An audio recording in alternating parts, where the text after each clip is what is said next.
왜 그랬어? 정말 나를 사랑하긴 했어? 미안해. 하지만 The art room always smelled like turpentine and wet paper. When the afternoon sun slit through the tall windows, it turned dust into gold. There sat a girl named Soo Bin, 16 years old, quiet, and almost invisible. She wasn't there to become an artist. She joined the art club because it was the only place in school where nobody asked questions. Silence was allowed there, and she loved silence. Every afternoon she sat near the back wall, pretending to mix colors while watching the brush dance in other people's hands. Among them was a boy Han Sok, 17. Serious eyes, long fingers stained with paint. He never laughed loudly like the others, never sought attention. Yet somehow, every time he moved his brush, the whole room seemed to hold its breath. They shared the same class, but to Soo Bin, he lived in another world, a world made of color, light, and quiet music that only he could hear. After school, when everyone else left, he stayed. Sometimes she heard his footsteps through the corridor when she went to get her bag.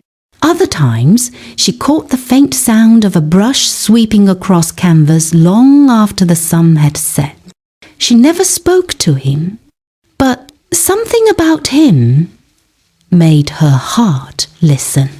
One evening, when the corridor lights flickered, Soo Bin realized she had left her phone on the art table. She ran back. The room was empty. Only the sound of rain tapping the windows. And on the stool, his sketchbook open. She knew she shouldn't look. But curiosity is a kind of heartbeat. She stepped closer. Page after page faces, familiar ones, the teacher, classmates, and then her breath stopped. It was her eyes staring out of the paper, her hair falling over her shoulder, her smile she never noticed she had. Dozens of sketches, each one more alive than the last. She reached out, trembling, tracing the pencil lines that shaped her face. The moment her fingers brushed the page, the door opened. Han Sok stood there, paint on his hands, rain in his hair. Their eyes met. He didn't shout. He didn't move.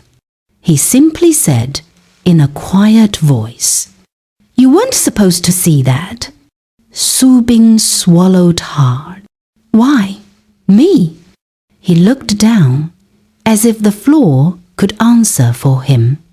"Because," he said, "you're the only one who doesn't pretend." Then he picked up his brushes and walked past her, leaving a streak of rainwater on the floor. That night, Soo Bin couldn't sleep. She kept hearing his voice in the dark, "You're the only one who doesn't pretend."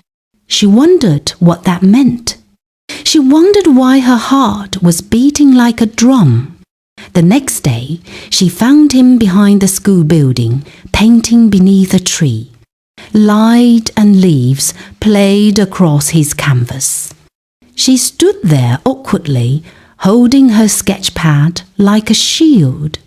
"You shouldn't draw me," she whispered. Shouldn't draw me. "It's embarrassing." Without looking up, like art. he smiled faintly. "Then stop looking like art." Her chest tightened.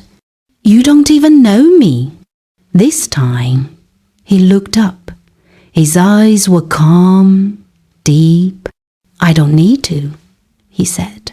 "The way you look at the world, that's enough. You see small things. You listen when no one talks. You look at rain like it's trying to tell you something. That's what artists do.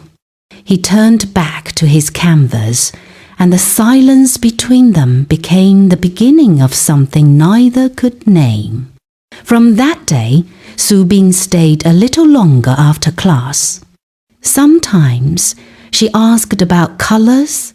Sometimes she didn't speak at all. He painted. Who is this She girl? watched.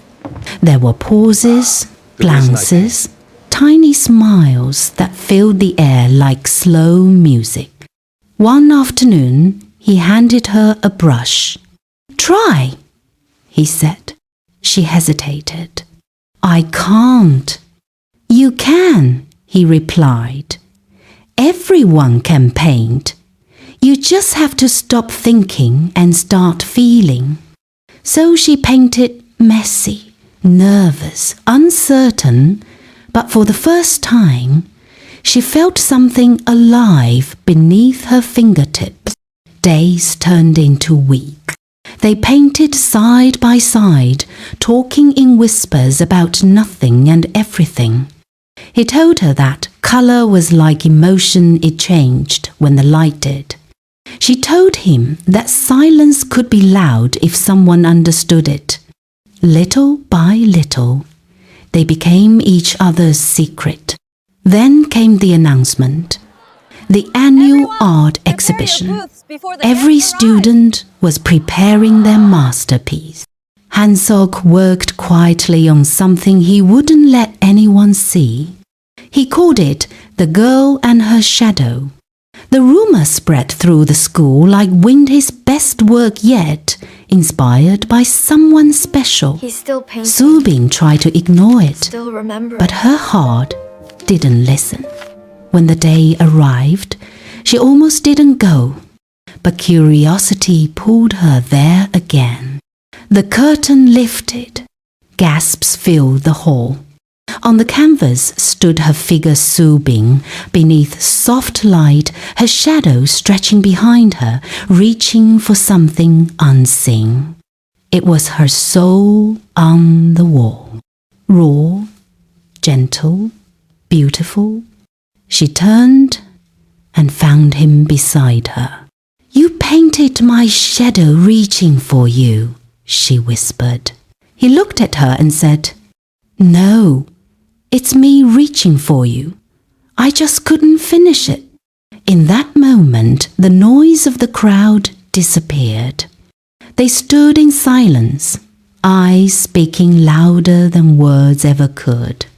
After the exhibition, everything changed. People talked. Some laughed. Some called her his muse. But Han-seok didn't care. He kept painting. And Soo-bin, for the first time, started to draw. She began to see colors everywhere, in morning sunlight, in cafeteria laughter, even in the sound of his footsteps. But time, like paint, dries faster than you expect. Graduation came. He was leaving for an art school in Busan. That morning, Soo-bin found a package on her desk. His sketchbook tied with a red ribbon. Inside, all the drawings of her, and one new page unfinished, a portrait of her, smiling directly at him. Below it, a note written in his slanted handwriting. Every artist paints what he fears losing. Han-seok, her eyes filled with tears.